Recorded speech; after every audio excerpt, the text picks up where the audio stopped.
See stars from the lunar surface or on the daylight side of the moon. It's not black and white. I mean, it's black, but there's all kinds of polka dots. Space is fake AF. Space is fake AF. There's more than stars. You can see planets. You can see moons. You see the gas. Puppet on it. Said the sky was not the limit. He fly to the moon in a second. But we haven't been back since 1972. Destroyed all the papers and blew up the Challenger crew. Except for the twinsies. Space is fake AF. Space is fake AF. You look out into deep space away from the sun, it's the darkest night you can imagine. Hey, space boy, you broke my rocket man heart. Where are the stars? Is it bright or is it dark? The vacuum of space, oh, the tomfoolery. What happens if you get a leak on that? You have a leak.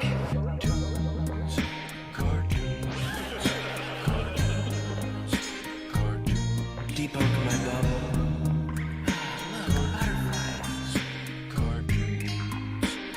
It's hard to comprehend. Space is fake AF. Two little bitty O-rings. Space is fake AF. It's not what you think, homeboy. Space is fake AF. It's all just start doing this. Space is fake AF. Okay, we are live. It is July the 28th, 2023, and phones are immediately open. That was Chief Crow. Space is fake AF. Click the notes below if you want to access any of the music. We're still in the business of compiling things, building up the physical headquarters and also our internet archives. I just set up a new section on the IPS website where I'm listing all of the mind maps that are in progress. Joined by P. Trippa, Rocco Calzone, Let's Go, Clockwork 113, Into the Break, We, Cupstar, Frank Murr, and Travis Cloud, Erica Creech. Okay, everyone's rolling in. I sent out notifications on the newsletters and a text alert. So I'm going to ask a question of every single person that calls in. If you call in, we're going to need your honest answer, your honest response as to whether or not you believe in fake nukes. A lot of people apparently still do, and that's a huge purpose of the Oppenheimer movie. You know, movies aren't for entertainment. That's a side effect. They're strictly for programming and always have been. All right, joined by Shannon Jones. Thank you for joining. And yeah, again, phones are open, numbers on the screen. You can call off hours, leave messages, or you can call when we're live. I realized yesterday we had some volume issues, and I believe I fixed those. And if I miss them, if I have any issues, I will fix it in post-production. And there's a huge development now. The huge development is we have overcome the Skype ringer, which has plagued live streamers for years, ever since they took away the option to remove it. Well, I outsmarted the thing last night, so if anybody wants to know how to remove the Skype ringer from your live streams, feel free to call and ask, and I will let you know for a nominal fee. No, it's free. I think everybody should know. Infinite Plane Radio. Hey, how you doing? Very good caller. Do you believe in nukes, as in nuclear bombs, Hiroshima, Nagasaki? I believe that Nagasaki and was it Yokoshima? Yeah, close enough. Nagasaki, Yokohama. No, they got firebombed with millions of pounds of TNT. And then it was Nukes are. Okay. Go ahead. Go ahead. No. So in other words, there was an actual event, but they just misdescribed it in the media to hype up the power that. Oh, absolutely. Hey, look at what we did. Look at what we did. We're so freaking bad. Yeah, it's a bunch of fucking lies. Mind war. Yeah, I think so too. I think it's a big psyop, and I'm not afraid of being nuked, but I think some people are, and I just think, Hey, but that's the thing. Everybody's afraid. Oh, the fucking nuke. The nuke's coming to get us. Yeah. Shit. Look, it reached a crescendo last Hey, year. you know what? They were like the Satan rocket. Go ahead. No, they called it the Satan 2. They called it Armageddon. I mean, you can't Well, get more hysterical That's than what that. we called it. They had a completely different name in Russia, and in Russian translation, it was a totally different name. Good point. But that's what we called it. Good point. That was an American media nickname for it. He didn't call it Satan 2. And it's like, who's trying to intimidate who? Obviously, they wanted it to be intimidating as possible, especially to Christians and end times, I guess, fundamentalists. Hey, I'm a Christian, and I'm not a Christian, but I loop around with the Jews and the Christians. You know what? Some of everything in the Old Testament. Hey, I'm what do you call them people? Messianic Hebrew or Sure. Messianic Jew, whatever. That's where I stand. So I do a little bit of both.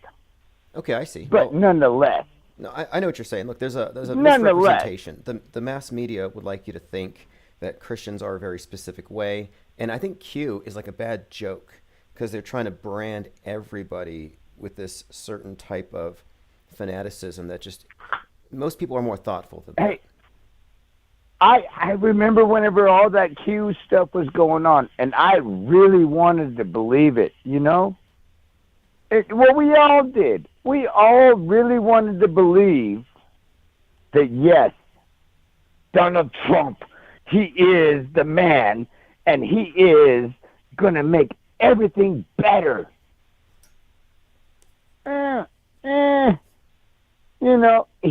He might have been a little bit of fucking... Wait, how long? How long did it take you to figure out that Trump was not playing 4D chess, but that he was a piece on a pre-existing 4D chess game against the public? Like, how long did it take you to figure that out? When was the last election? 2020? Yes.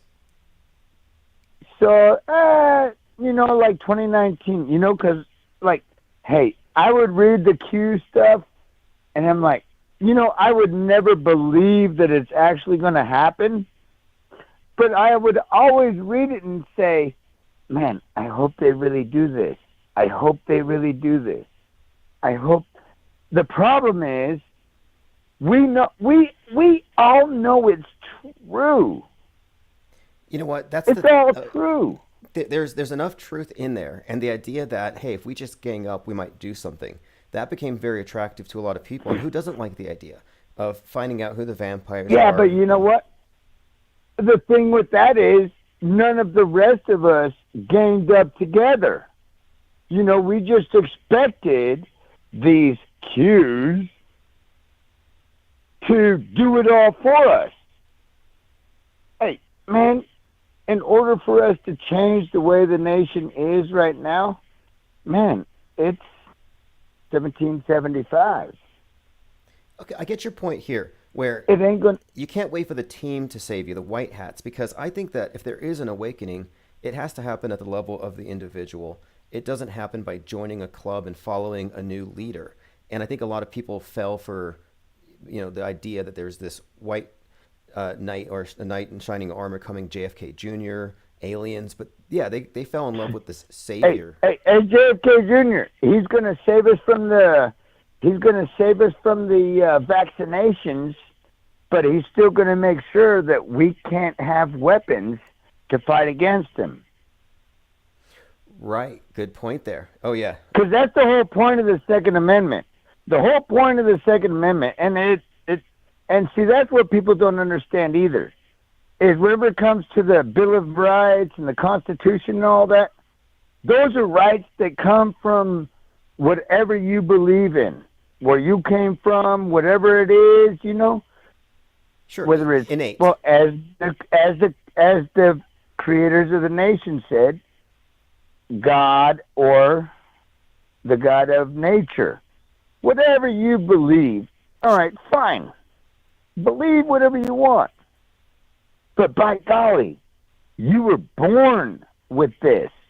You were born with the right to have weapons to stop tyrants from fucking you up.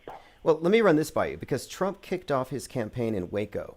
And the whole Waco fire, the firebomb, the conflagration, that was because they were bringing in, they brought in the ATF because there was like 1.6 million rounds, and they had to, raid the place. But anyway, that narrative that the government's going to get the guns, do you think? Hey, all those kids had to die. You know what? Of all the false flags that America has done, that's and Ruby Ridge. See, I think these might be hoaxes. I think these might be psyops, and I think Dave Koresh was playing. Think? Yes, I think it's fake. I think Waco might be possible, fake. Yeah. And here's why: to radicalize the right enough to where they could start throwing patsies in, and then blaming terrorist acts on the right wingers. I think that's why they run these operations. But they didn't. That's the thing. Because right wingers. Well, no, look, Waco, I'm kind of on the right-wing side. Well, look, if you're sensible, you probably are. But Waco was the inspiration for Timothy McVeigh and his attacks. Waco radicalized Alex Jones. So the fact that Trump kicked off in Waco... I don't even believe in the Oklahoma... I don't believe the Oklahoma story either. So, Good. I'm that far back. Sure. I don't... Hey, I'm on auto hoax, and Good. it feels so good. I as soon as something happens, I'm auto hoax. Yeah, if you're not auto hoaxing, if you're not, that's like you're not paying attention. If you're not, go ahead. If you're not preemptively considering the fact that the pathological liar is lying again, then you're not paying attention. And so I'm glad that you're paying attention. Yeah, we're cutting edge. We really are when it comes to media analysis, because we don't give them any benefit of any doubt. I was part of a possible auto hoax. I sent you pictures and stuff. It was like 2 or 3 years ago when I sent the pictures and stuff of my, I had a tag. We did it up in Oxnard at the airport. The FBI and everybody was there. It was actually an FBI operation. And I was just in the Marine Corps and hey, we're going to send you up here and you're going to spend 3 days. And then they showed us how they could snap into everybody's video feeds. And they're like, hey, you see that helicopter right there? Watch this. Boom. Now we're watching exactly what they're saying on that helicopter. Wow. The reporter ladies up there look, whatever. I wasn't paying no fucking attention. Listen, I just thought it was cool. I just watched this movie on Netflix called They Cloned Tyrone. And they get into this government facility in the back of a chicken restaurant where they can literally tap into anybody's screen in the entire town. They can listen to anybody. And it's just demonstrated. It's this is what the government's doing secretly. And you're suggesting that you've actually had first-hand contact with such surveillance? Well, you know what? I was completely secluded. I never seen any real news. I was just up here doing this thing. I don't know that they didn't say, hey, there's a attack at this whatever airport, and the fire department was out there spraying us. You know, they had their like ladder truck out, like spraying over us, and we were supposed to walk underneath it. It's like, well, fuck, it's cold out. I was a straight up Marine. It's like, oh, fuck that shit. Well, I hey, ain't going underneath that water. And then they wanted to cut my buddy's clothes off, and he's like getting off the table. Like, no, you ain't cutting. He was a country boy, so well, you know hey, he listen, was wearing his Wranglers. I want to say thanks for your answer about the nukes. Your answer is pretty standard for people that are in the know about this thing, and there's a lot of conjecture about this right now because the conversation about whether nukes are fake made its way up to the Joe Rogan show. So I want to get as many people as I can to answer that same question. Thanks again for the call, and call back anytime. Hey, hey, nukes are fake. Nukes are fake. Awesome. Thanks. Period. Yeah, can't really add on to that. I mean, they are fake. And as he explained, they're just used to enhance some existing technology. Just add a little bit of theater. I think that's very much how they operate with the weather as well. You know, there could be a campfire, but they can report it as a forest fire. It just depends. Yes, this is the wild card line, says Poncho Lefty. That's correct. The wild card line is 505-349-0420. So AP News just put this out. Fact check. Fake nukes, camera, conspiracy, Rogan. Here we go. Nuclear weapons are real, so relax, everybody. See, like the last caller, he's on auto hoax because it feels so good. He's talking about the fact that he's not stressed about this stuff. But here the AP News is saying, hey, relax, everybody. Nukes are real, contrary to the conspiracy theory about the archival footage. Like, okay, good. Thanks for letting me know. Nukes are real. Like, as though someone would be very devastated to find out these things were fake. Like, we need reassurance on the worst news imaginable. Hey, that technology, that hypothetical technology that might wipe us all out, yeah, it does exist. Don't listen to Joe Rogan. It just shows you how good news, or news that contradicts the Psy-War, is just interpreted as bad news, even if it's good. This is what we would call a white pill. This is from AP. Claim. Nuclear weapons are fake because no camera could have survived the blasts. AP's assessment, false. These were specially designed to withstand intense effects from the bombs. Okay, we'll just take them at their word. Although I'm kind of curious about this. Like, why don't we get some of that material? Maybe that's what they make passports out of. I think they make passports out of the same materials they use for the cameras they use to capture nuclear weapons testing. That would explain 9/11, of course. Says the facts are there's ample evidence that nuclear weapons are real, even though some on social media are questioning their existence following the release of Oppenheimer. Okay, now, there's ample evidence. When they say evidence, they mean there's a lot of video. There's a lot of film. You can look at stuff on screens. Your little box can tell you it's real. Is that evidence? No. And that's one of the primary tenets of the auto hoax methodology, is that just because it's on a screen doesn't mean it's evidence. There is the concept of hearsay. You hear it, you repeat it, it's not evidence. It's not firsthand. Well, there is also this thing I call see-say. I saw it on a screen, so I'm going to talk about it like it's true. See-say is inadmissible in the court of auto hoaxology. From the AP, a popular Instagram post included a clip of a July episode of the Joe Rogan Experience featuring billionaire investor Mark Anderson, who outlined a conspiracy theory that the U.S. faked the testing. Said that nukes are fake. It's a scare tactic they use against the masses.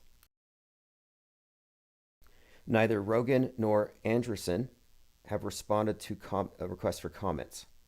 So anyway, this is one of the reasons I brought it up, is that this is a conspiracy, quote, theory. That's how they want to describe it. This is an area where people have been raising questions for some time, and it's just surprising that all of a sudden Joe Rogan gets on the bandwagon here and lets some... And nothing gets on the Joe Rogan show that isn't cleared through the Pentagon first. I'm pretty sure of it. We said, is the Hindustani News the only one reporting the ISS blackout? Yeah, let's talk about the ISS blackout, because this is actually kind of a big story. And I linked it on my Twitter account. So if you go over to Real Tim Osman, you can actually follow this. I wrote the article on Substack. It's called "The Titanic Ritual Continues in Space: The Abysses Above and Below, from Titan to Expedition 69." So the sum of it is this. The submersible, the Titan, that went down on the solstice the day we enter Cancer, is interconnected with the astrological story of Cancer the crab, which is also sort of comes from this mythological giant crab, and has a very Kraken-like connotation.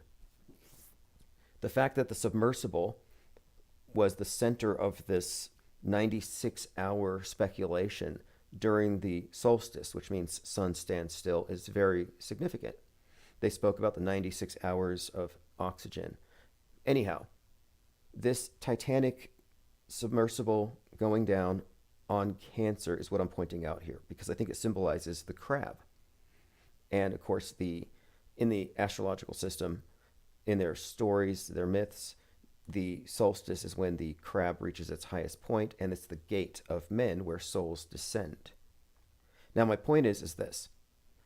The Titanic ritual is linked with the crab, with the symbol.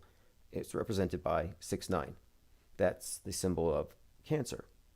You cannot disconnect these things. So it's fascinating here that they lose contact with that submersible.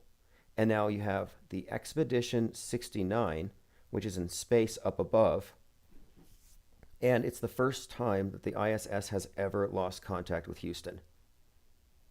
And it was the mission today. It says NASA just lost contact with the ISS for the first time since it's been in orbit. Expedition 69. The astronauts of Expedition 69 quickly utilized a backup power system to reestablish communication through a Russian asset. But now, my point is that this correlates to the submersible going down. And there's plenty to connect James Cameron's work to the abyss of the sea, the ocean, and the abyss of outer space. Aliens, and of course the abyss, the Titanic. His entire catalog of movies connects these things.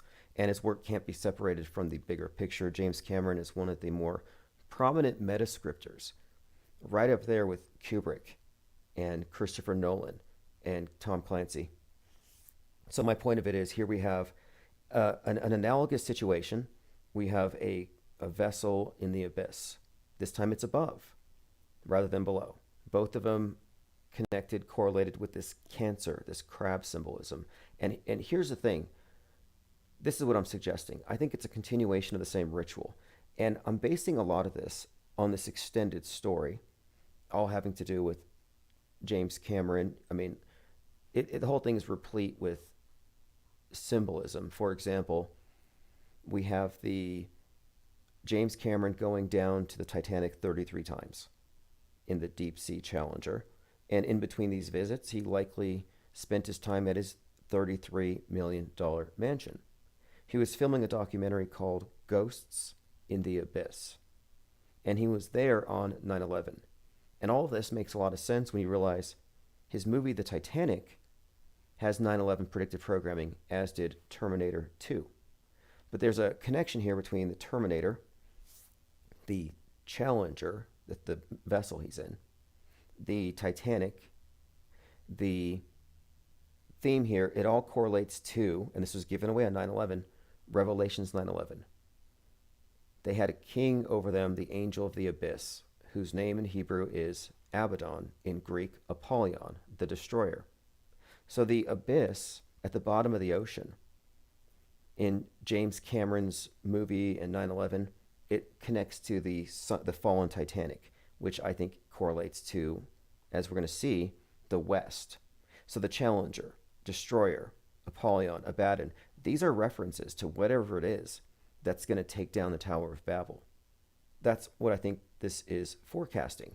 It's highly relevant here that Oppenheimer reads that quote about being the destroyer of worlds. And it's another Nuke reference. And we've found many correlations between that movie, The Nuke, and this ongoing building narrative. Same sets of numbers and symbols as we've discussed. But this recent development, again, I think it's significant because the correlation here is connecting space to the abyss. And it's probably connected to this. Jeff Bezos on the world stage is the builder of the Tower of Babel. He's the persona of Nimrod. If you need any further evidence of this, I've written a few articles about it, but a few points. One, the headquarters in Virginia, the Helix building, has been compared to the Tower of Babel. He's compared to Dr. Evil, who lives in the Space Needle. And this is just kind of showing you how the character's built up. But the concept here is that Bezos overall has this composite as being the builder of this tower, which represents the unity of all man going from earth to the heavens, making an incursion into God's turf, symbolized by man walking on the moon. And that's why when Bezos, richest man of the world, guy with a mega yacht, that's why when he went to space, it was on the anniversary of Apollo 11. Not only that, but he launched at 9:11 a.m. So you connect these things. 9/11, Apollo 11, yeah, same director, Kubrick. But what I'm pointing out here is that when Bezos went up into space, we're seeing symbolized the completion of this mission, this one world tower. And nobody represents it better than the billionaire blimp club who can buy their way into the heavens, who are violating their own rules when it comes to capitalism and what they're doing to the world. So just as the world, the globe, has become the God construct, and in the Old Testament, it's God that knocks down the tower, in this new construct, it's the globe. It's the climate's response or the reaction. And Bezos, of course, flaunts the very environmentalist standards that he wants everyone else to live up to. But now, here's my point.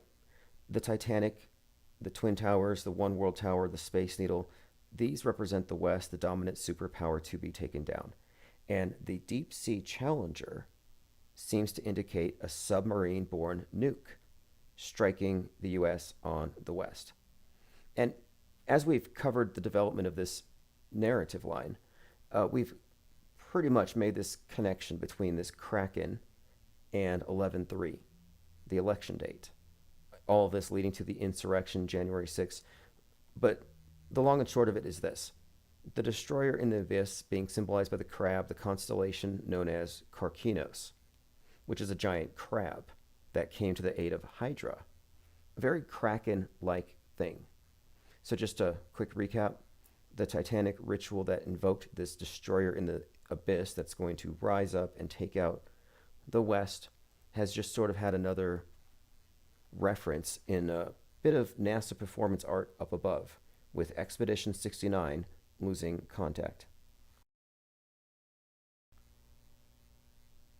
Going through your comments. Tomonoid2 says James Cameron says it was a nightmare charade. Hey, James Cameron is, well, JC is a, also I think, someone to consider in context of NASA and their bigger picture, because his Avatar 2, I think, served as this generation's blue marble experience. When the environmentalists were shown the globe in its entirety, it kicked off the environmentalist movement and Gaia worship. And it seems like they had to bring that back. And they did it through the Avatar, very immersive, mostly blue movies, which is all about this idea that the Earth itself has sentience and the capitalists are killing it. And there needs to be some kind of a grassroots response to throw them off. And if you didn't see the movie Avatar 2, it takes place in this Atlantis-like location, these water-based society. And interestingly enough, after the movie, you had these protests breaking out in Atlanta because the environmentalists who lived in the trees, just like the characters in the Avatar, didn't want the police to tear down the forest. and build a military or paramilitary police training camp. They actually resisted, and one of the environmentalists got shot. And if you look at his autopsy, he was shot through the palms of his hands. They say while he was meditating. I'm like, wait a minute here. We're always talking about how they create martyrs for these various movements, but this guy actually had bullets through his palms.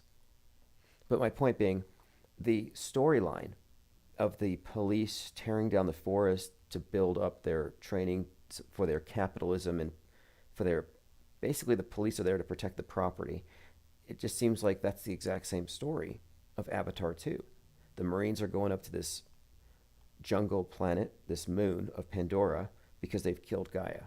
And the people have to resist and fight. And it's concurrent programming. They mirror the things that you see in the movies on the streets. Into the Break says, Nolan likes to conflate what isn't real with what is real by a method of fast-moving pictures that aren't real, but when the... Yeah, call in about this if you'd like, about Christopher Nolan. I find his work fascinating, and he's been compared to Kubrick. And then there's that interesting element of his connection with that Nathan Crowley character, supposedly related to Aleister Crowley. Salty Siren asks, have you heard about Carly Russell kidnapping hoax in Hoover, Alabama? No, I will look into it, though, because kidnapping hoaxes are pretty popular in the summers. We had that Gabby Petito one that resolved as we entered the fall. And I pretty much think that one was a psyop based on the story of the kidnapping of Persephone by Hades. And that story kind of bore out. I think it did have all the hallmarks of being that particular myth. Very interesting world stage drama by a former Crisis actress from Sandy Hook. Tomonoid 2 says Avatar 2 had yet another train crash and Sigourney killed a sub. Right. Avatar 2 had Sigourney Weaver letting everyone know. The scientists don't want you to know that Gaia is alive. And the Na'vi, the characters in Avatar 2, were able to plug their ponytails into the trees, into the fish, and communicate with the sentience of the planet, of this moon.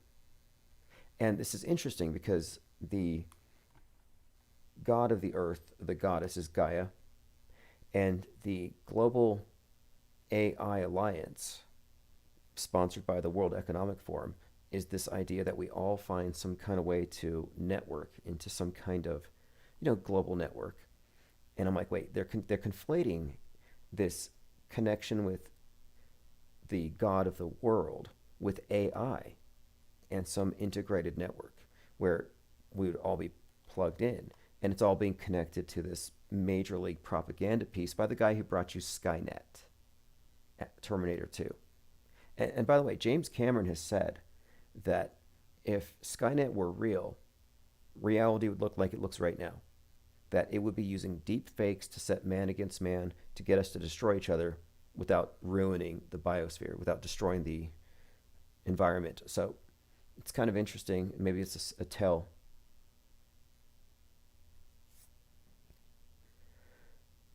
Oh, okay. Salty Siren says she admitted she faked it. It was a huge manhunt like Jesse Smollett. Okay, you know what? I have heard about Carly Russell. I heard it on a podcast. They said she showed up after claiming she was kidnapped, and her story was insane. Something about following a toddler through the woods and getting lost, getting kidnapped. But when she was found, she had money in her sock. I mean, yeah, it sounded like a delusion. Definitely Jussie Smollett level. Someone needs to give her a golden hoggy. We ought to get those golden hoggy awards 3D printed. I think it'd be simple. If you don't know, these were awards we gave to exceptional crisis actors, and the coveted prize was first awarded to, I believe it was Wayne O. Sexton from the George Floyd psyop, his second grade teacher, who was also a victim in Vegas at the Harvest Festival. She was an angry professor protesting, I think, Milo Yiannopoulos, and then she was also at the Borderland shooting because, and the Pulse. She was a Pulse mother as well. I mean, she's really collecting those trophies.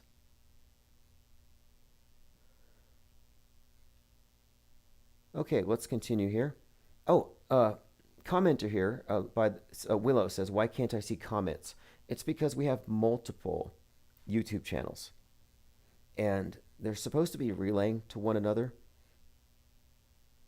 I would recommend going to ips.monster or infiniteplane.live and then just go to the main channel. It's just YouTube/Infinite Plane Society. It is kind of strange when you see that you're in a room by yourself, but we're just trying to be on as many platforms as possible. In fact, we're live on Rofkin, and soon we're going to be live on Minds.com. They just made that feature available a couple days ago. Finally, I haven't left Minds. It's one of my favorite places to put notes of the things that we discuss, and I recommend following me there because we do come across a lot of good information. For example,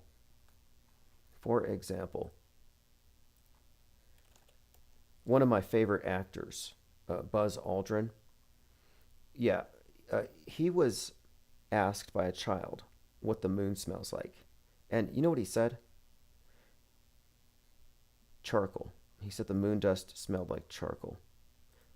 Anyway, I have that article linked up on minds.com. Maybe I'll play it if you want to hear it. Again, one of my favorite actors. I'm not going to call him a propagandist or a liar. I mean, at this stage in his career, you just got to hand it to him. This has been 50 years of staying in character. And I'd say technically at one point, I was going to give it to William Shatner as the best astronaut of all time, but no, it's definitely Aldrin. But let me play this clip here. Child asks what the moon smells like. He'd like to know, what did the moon smell like? It smelled like the dust from a fire, all the ashes. If you sprinkle a little water on it, and it smells like burnt charcoal. He'd like to know what... Okay, now, the moon smells like burnt charcoal. Very interesting. Eric Lieberman says, I would have said cheese. X322X says BS. Now, what is the answer?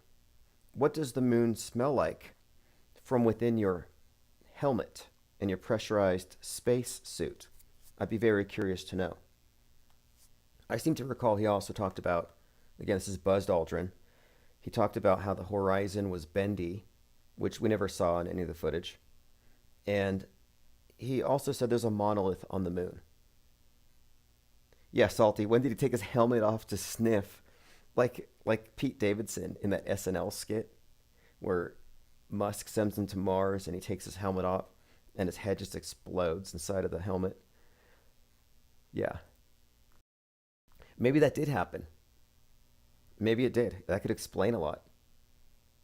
Isabel Ann says, smells like petrified wood. Yeah, right, because the moon rocks they brought down are, in fact, petrified wood. You know, that's a fact that bothers a lot of people, like people who believe in moon landings. Yeah, it is actually a scientific fact. It's a scientific fact that the moon rocks given to the government of Holland by 3 of the astronauts were petrified wood. You can actually demonstrate this. You cannot demonstrate it as a scientific fact that they were bouncing around on the moon. You can only show me video and claim it's evidence, which I would say no. My third eye says smells like an old parking lot. Jennifer Reeves says mothballs. I'm thinking, here we go. Into the Break says his suit oxygen filter smells like charcoal because that's the filter. No outside smells can permeate. Okay, I'll go with that. I think his mother's maiden name was Moon. Her name was Marion Moon, I believe. Okay, yeah, I'm pretty sure he took off his helmet. People always make up excuses for these charlatans. They're like, oh no, he was talking about after. No, he would have said so. Okay, continuing. According to the Daily Mail, the call log for Campbell's death was left blank. If anybody's interested in the story about the dead cook, which it's an Obama story, I think it's just bringing Obama into the news. The more fascinating thing is his birthday's coming up. And it turns out that Obama's got a birthday present, according to Jurassic Liars 26, and now many, many channels on Twitter. So if you're not familiar with the predictive programming hyping up this hypothetical headshot on Trump, well, it's batter up here in just about a week. So we'll be watching that.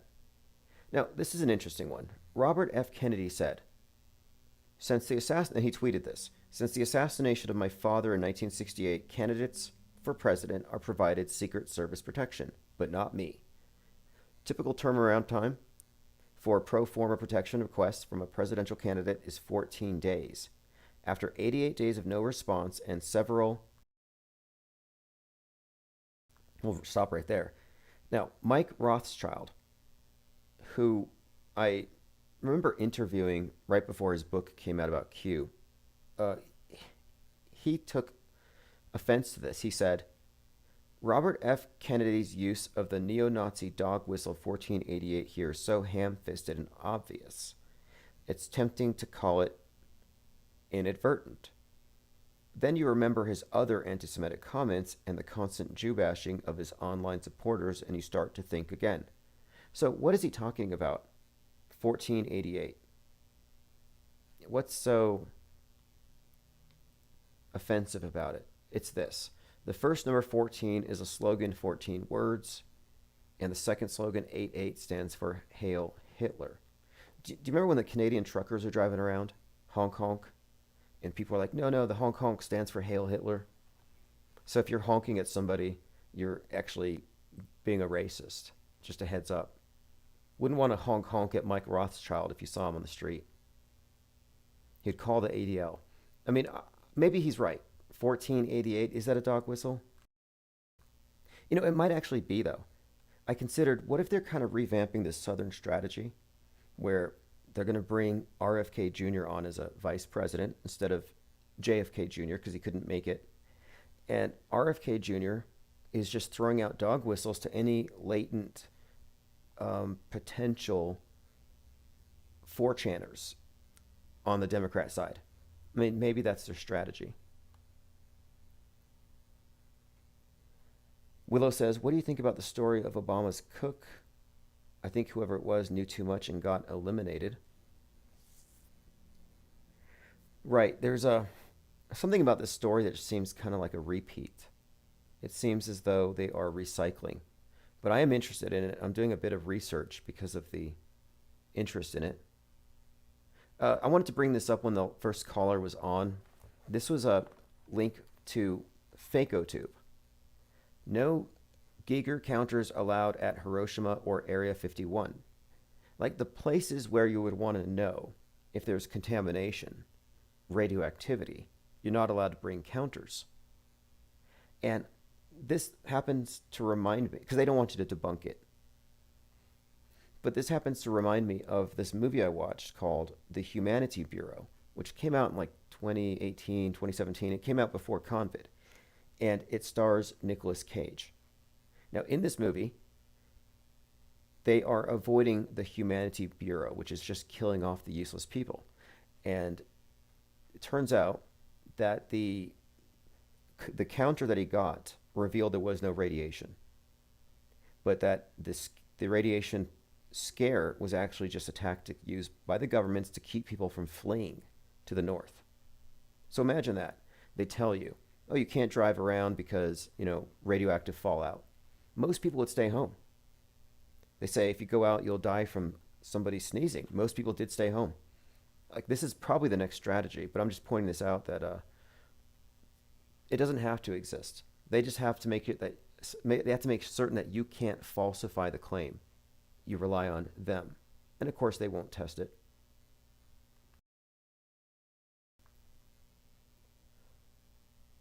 Elephant Tusk says, Tim, remember Shia LaBeouf's He Will Not Divide Us with the always online internet camera in New Mexico? Any thoughts? Yeah, I recall that event here. That was some, I thought it was just attention-getting behavior, but I'll have to look closer at that because nothing these celebrities do is insignificant. They're all puppets. And like I I do believe Trump is playing 4D chess. I really do. But he's not the chess player. He's like a king or queen. And the 4D chess game pre-existed him. It is the world stage script. I just think that the level of manipulation is so high that there is no rogue on the world stage, and anybody hoping for a savior, whether it's RFK or JFK, they're just basically tapping into that need, endlessly dealing hopium. Okay, now Jason Aldean has edited his "Try That in a Small Town." Now, if you don't pay attention to the news, you might not even notice these controversies are going down, but apparently the top track on iTunes, "Try That in a Small Town," has been picked up, and it's been taken by the left to be a call out, to be essentially a threat to Black Lives Matter, because it's filmed in front of a courthouse where there was this infamous lynching, and he included Black Lives Matter footage from their peaceful protests, insinuating these things were riots. But the thing is, at first, there were just blanket denials. Like, where are you getting this from? There's nothing incendiary about this.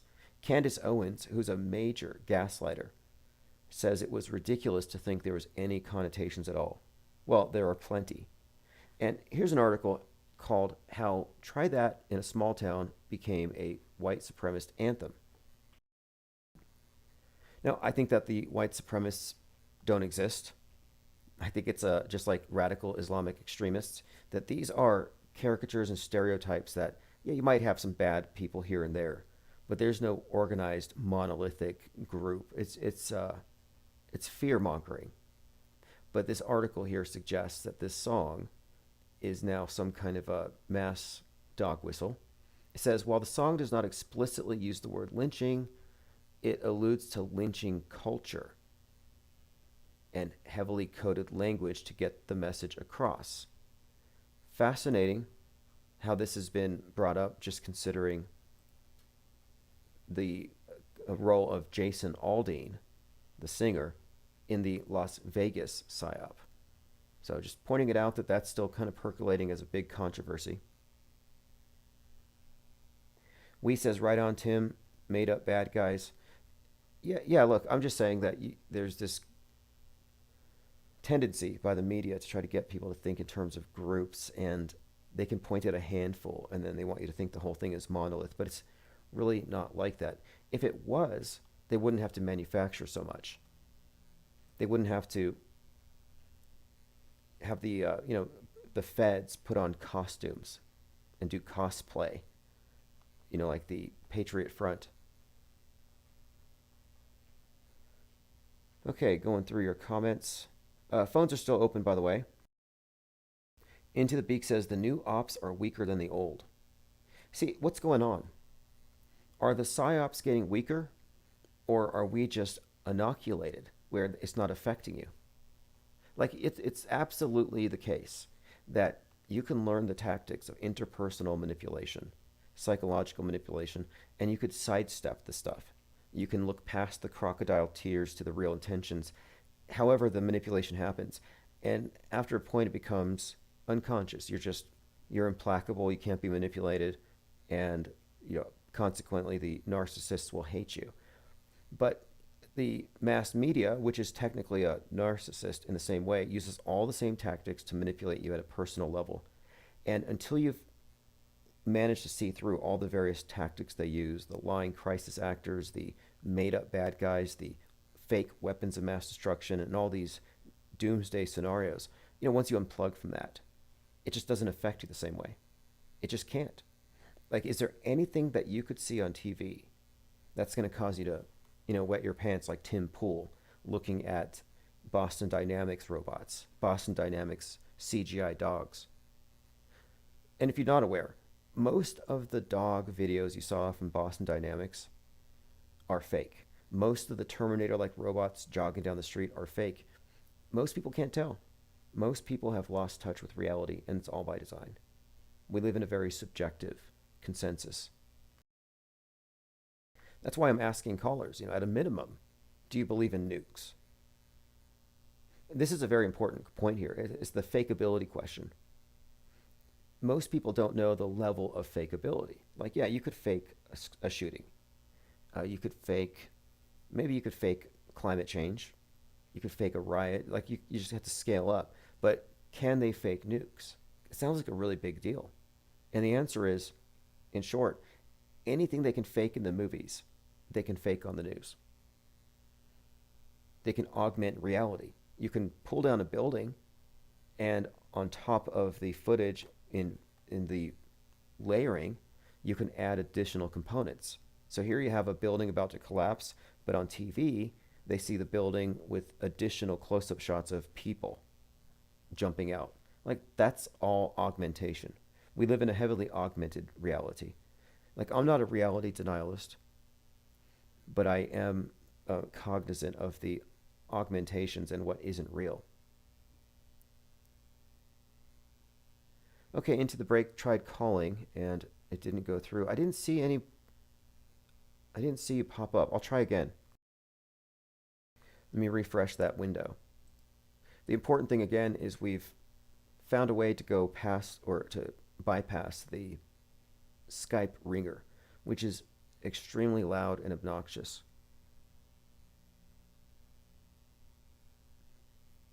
And many live streamers, I see them all the time in Reddit. They're trying to figure out how to block this thing. And I'm going to put together a tutorial for anybody who wants to. Okay, phones are again open. 1-505-349-0420. Continuing through the notes. Barricades go up outside Fulton County as the DA nears a decision on Donald Trump. Infinite Plane Radio. Hey, can you hear me okay, caller? I believe we are connected. We'll give the caller's phone a minute to resolve here, but we definitely are live. But yes, this is the latest development with Trump. I believe he had 37 charges. They've added 4. So we're looking for MAGA riot prep. That's kind of what we're seeing right now. They're preparing for some kind of crowd should the DA decide to pull Trump in. And it sounds like what they have actually got him on now is much worse. What they have him on right now seems to be something about trying to erase the actual footage that was the subject of the federal investigation. Hey, can you hear me this time, caller? Hello. Over and out. Can you hear me? Oh, yeah, you're in.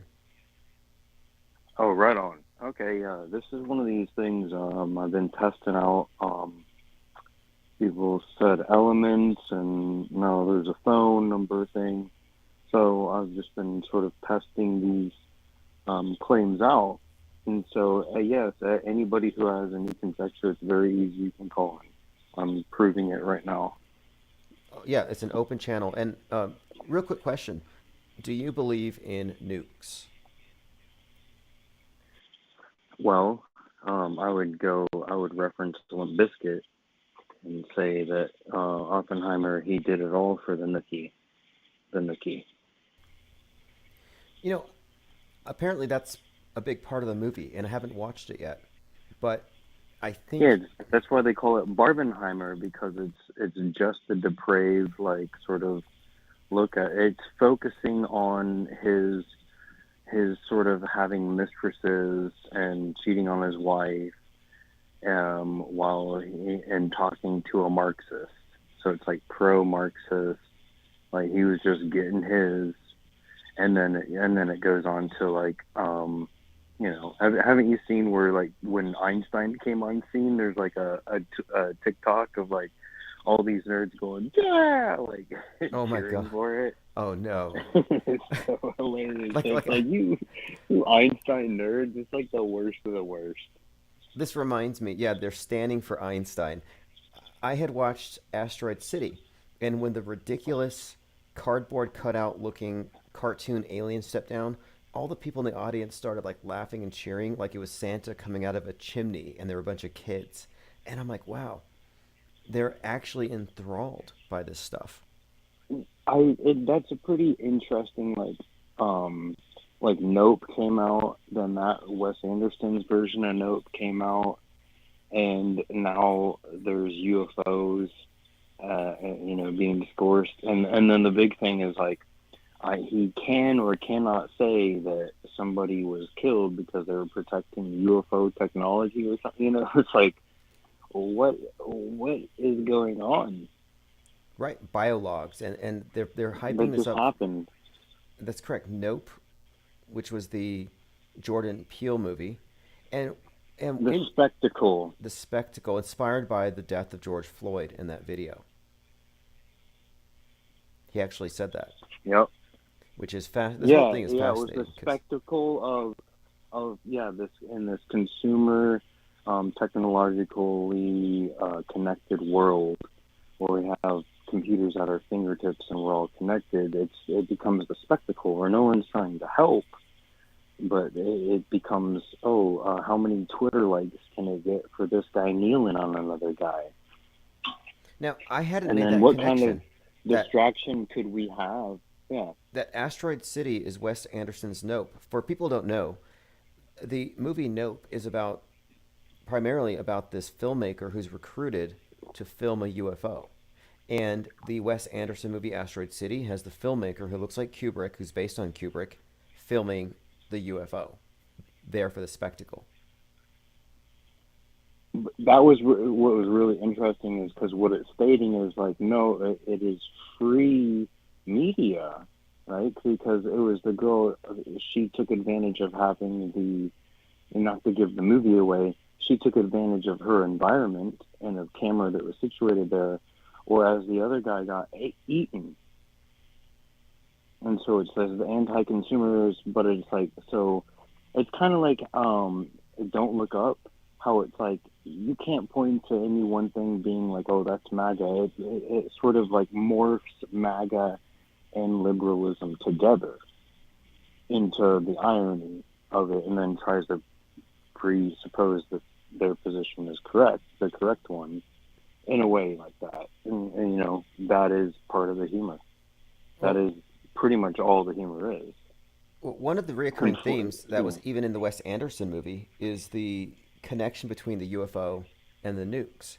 And at the beginning of the movie, there's this shot where the Kubrick-like character is staring at a mushroom cloud that's obviously fake, part of this stage city, and then he's there to film this obviously fake-looking alien. And it just got me wondering here, are they hinting that both of these things are faked by the same department, and that maybe Kubrick is just like representative of the directors of these psychological operations, these big hoaxes? Yeah, did you see what I wrote in chat about, like, it's good, like, we can relinquish the old moon footage as, okay, that was fake, because there was a secret space program going on with Buzz Aldrin where the aliens did contact him, and he took his helmet off, and he did smell, what the moon smelled like. Yeah, that's actually what the Right? gatekeepers do. So that's what they hope for. Is The scenario. professional moon landing debunkers never debunk space travel. They say, oh, there's a secret space program, but Apollo is fake. They've been holding that line for decades. And I've talked to some of these individuals, and I'm like, look, you can debunk the moon landing. Will you give the ISS 5 minutes of your attention? And they won't. Why is that? Well, the reason that I even called in was about this Titan submersible. I've just sort of been like infatuated about why would they have placed that into the psyche of so many when it was like 100, it had like a few thousand followers on their Instagram page and, some stories, but it's like, oh, it's this engineering, what is pressure? And people got caught up in the engineering. I got caught up in, like, why would somebody put themselves in that predicament? And then I was looking into the psychology of Rush the man and the pressure that he had within himself to do these things rather than the pressure on the outside. And then I found out, like, oh, his father was the president of Bohemian Grove, and Stockton Rush himself was a comedian for the camp who was in interviews said he prided himself on not telling the same joke twice. And then here we have the Titan, which was a question of the hubris. Oh, it's unthinkable, right? And then it's the same joke a second time. And so I just can't relinquish like that there's a story put into the psyche of everybody, but then there's just such a blatant joke, obvious fake fraud. Yeah, Never happened. There is a reason for it, for sure, and the attention it got was just way. I think it was just way too much attention at first. Like the buildup was unnecessary, as they revealed later.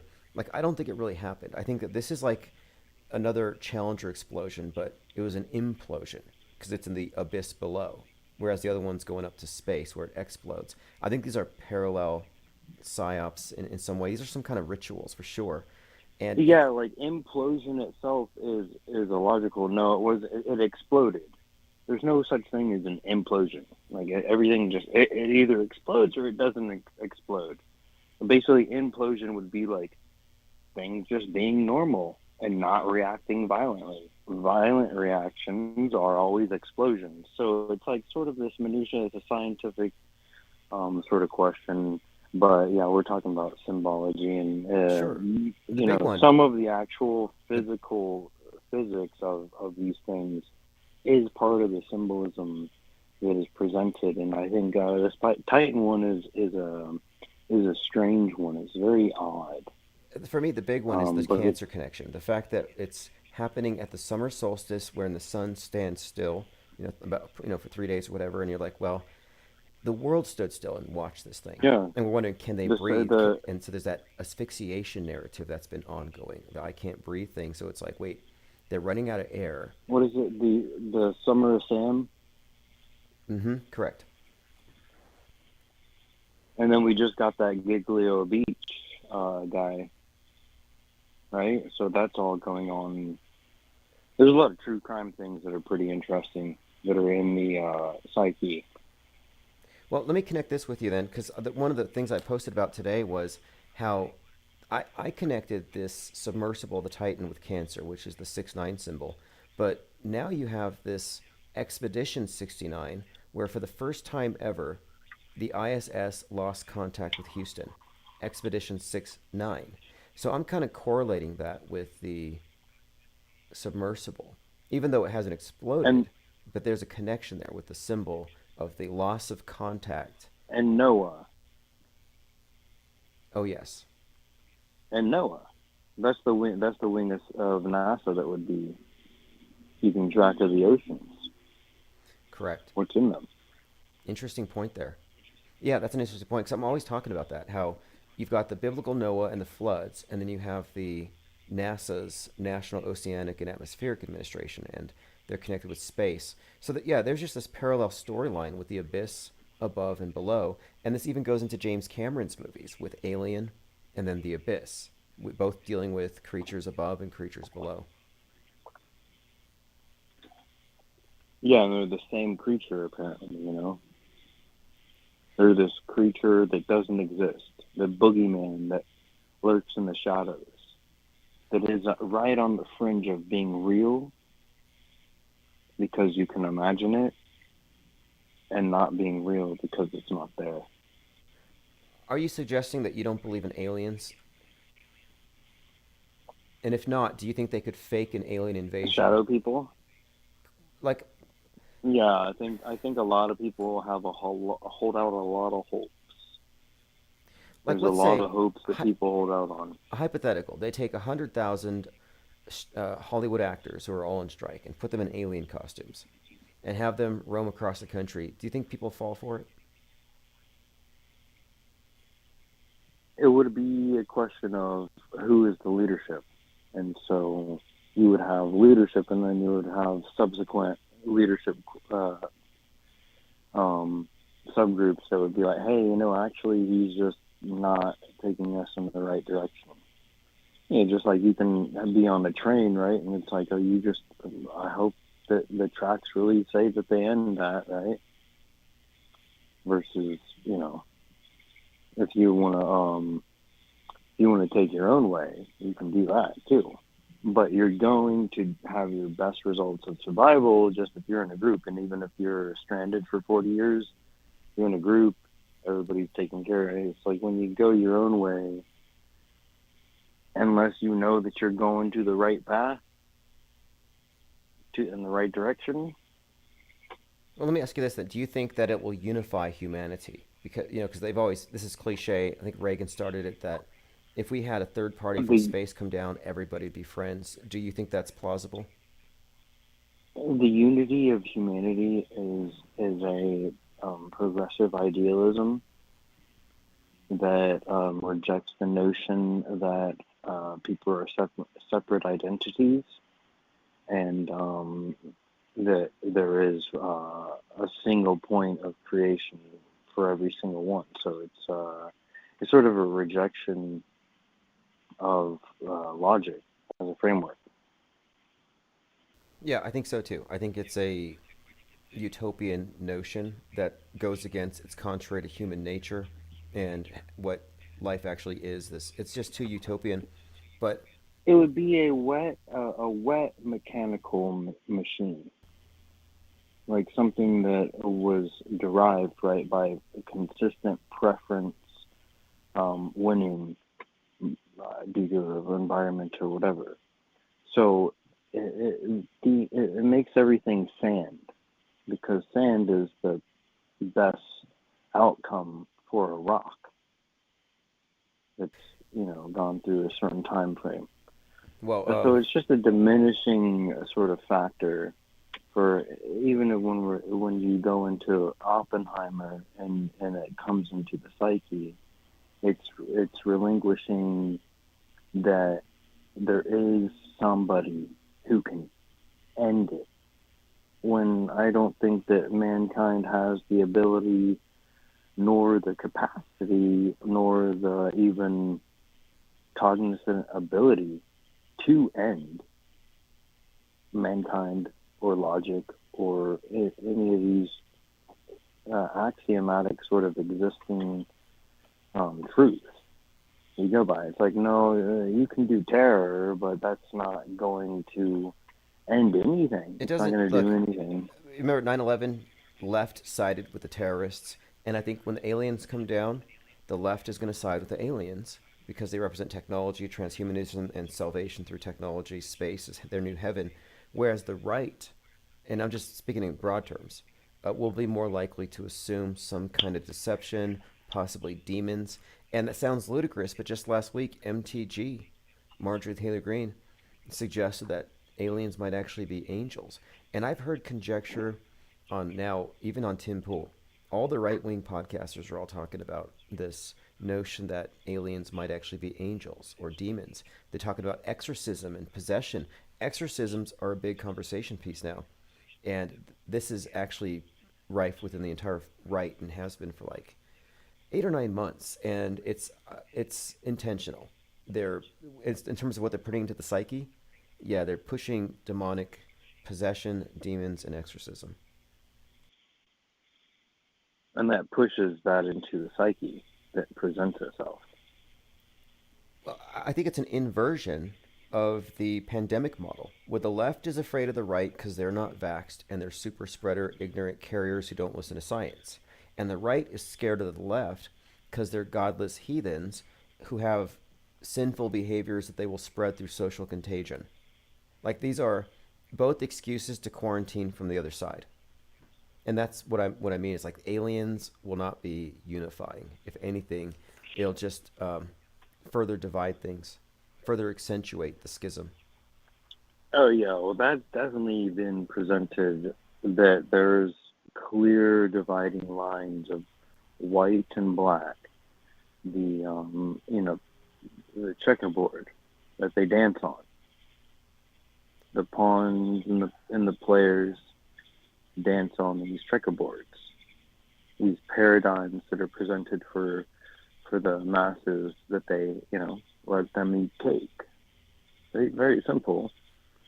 Let them you eat just bugs. Go ahead and you go ahead and accept the framework that we presented you of illogic, And so then when other people come present logic to you, then all you have to ask for is more cake. But So it's like this false dichotomy that's presented towards the least amount of intelligence that you have will get you ahead, but it will get you farther behind, depending on what your morals are, because it's preference based. It's and the mechanism. Yeah, for most, it's there. Most people are unwitting, honest liars. They don't know. And for the others, the more cynical, it's lying along to get along. I guess that'd be more apathy. The apathetic lie along to get along. But you have people who are knowing participants on some levels, but I don't think the majority have a clue just how fakeable our reality is. And again, I'm not a reality denialist, but there are so many augmentations, so many things they add, just so much heaped on top of what actually is. And people fight over what isn't. I mean, it's fascinating to watch. I'm glad you haven't fallen for the Nuke psyop nor the aliens one, because these are, of course, I think, on the menu for what's coming up next. Do you have any expectations for August the 4th? Yeah, I think we're going to see some civil unrest. Probably something with this Trump indictment. They're really trying to get him off the ballot, and that'll cause a lot of people to get angry, and then have nowhere to go about it. Yes, exactly. And what will happen then is, well, the stage will be set for the next Timothy McVeigh-esque event, and real or fake, it will be accepted as real automatically by the majority. And I think that's a huge part of the upcoming storyline. But I'm looking at August the 4th with great expectation because of a number of channels who have found some startling predictive programming correlations connecting that date to some kind of psyop involving Trump. Anyway, thanks for the and call. The alien framework is already placed out there in the psyche too. So yeah, it's totally saturated right now. It's still like a weird thing. Like, oh, keep thinking that's going to happen, when I think like just a lot of real things are going to happen. So I appreciate the call. You stay good, brother. Thank you. Awesome. Thank you. Call back anytime. All right. Yes, I've been making this point here that you cannot separate the alien agenda from the nuke agenda. And this was built into the story from the very beginning, when the day the Earth stood still happened, and it was like, okay, we're doing nukes. The aliens don't like it. They got to fix things. And the movie Nope, which has to do with somebody recording a UFO spectacle, but it was inspired by the George Floyd spectacle, makes me wonder if maybe it's not going to be an alien invasion because of our use of nukes, but perhaps it might be a UN invasion because of our instability in this country. Because the Jordan Peele movie Nope was ultimately inspired by George Floyd. So it might just be, metaphor. Okay, let me go ahead and play this clip. The UN chief claims that the era of global warming has ended, but the era of global boiling has begun. And for scientists, it is unequivocal. Humans are to blame. All this is entirely consistent with predictions and repeated warnings. The only surprise is the speed of the change. Climate change is here, it is terrifying, and it is just the beginning. The era of global warming has ended, the era of global boiling has arrived. Global boiling. Global boiling. Maybe it'll break apart some of those PPE islands that have formed out of the 57 tons of personal protective wear disposed of that ended up in the oceans. Mostly protective equipment, obviously useless, but mostly worn by people who actually believe that the ocean levels are rising.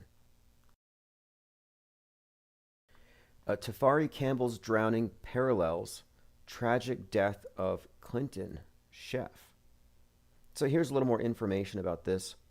The tragic drowning death of former White House chef and the Obama's personal chef, Tafari Campbell, over the weekend are similar. to the premature demise of another White House kitchen veteran. Campbell's death was 8 years after Walter Scheib, who served as the White House executive chef from 1994 to 2005, who was found submerged in a ravine in New Mexico on the solstice, June 21st, 2015. Okay, interesting. He was near Taos Ski Valley. Now, I'm not sure what the connections here are yet, but I'll continue to look in here. It looks very interesting. But what isn't being repeated? It's like they recycle everything. That's how green they are. They even recycle their major news narratives. Like, we're reliving 1968, 1969, 1970. Like, that period of time is very much being repeated. And I'm not talking like time travel, but I'm talking about a form of templating and recycled scripts that are updated. K. Smith on Twitter says, does anyone feel like the UFO hearings were a little too convenient? We learned nothing new. You know what they think? The alternative right believes that the whole reason why we had these UFO hearings was to distract the world from Hunter Biden's laptop. That, you know what?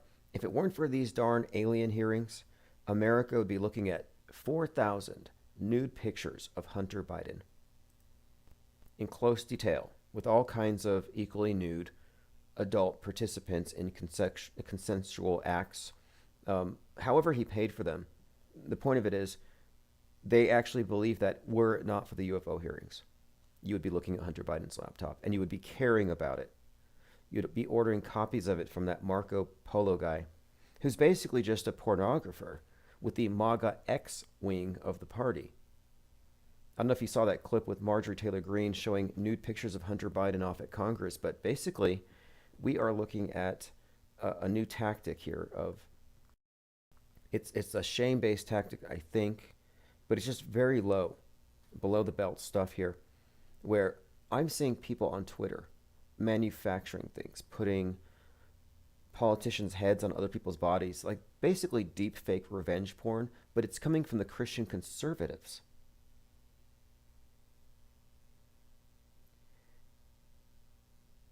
Top G says the volume's all the way down. Okay, you know, that's good to know, and thanks for letting me know, because I wasn't aware, but I have been having volume issues with this computer from the time I set it up, but this is going to be fixed this weekend. So what I'm going to do is I'm going to go ahead and archive this. I'm going to up the volume, and when you get it via email, I'll send it to the newsletters. The volume will be up.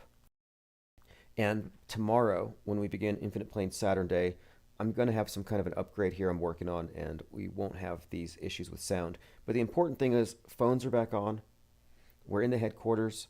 We're operational, and now it's just a matter of the daily work of making everything happen.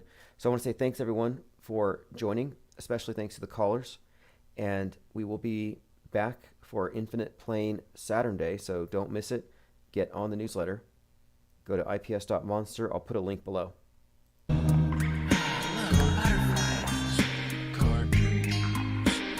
It's hard to comprehend. Space is fake AF. Two little bitty O-rings. Space is fake AF. It's not what you think, homeboy. Space is fake AF. It's all just start doing this. Space is fake AF. Research Eddie Bravo.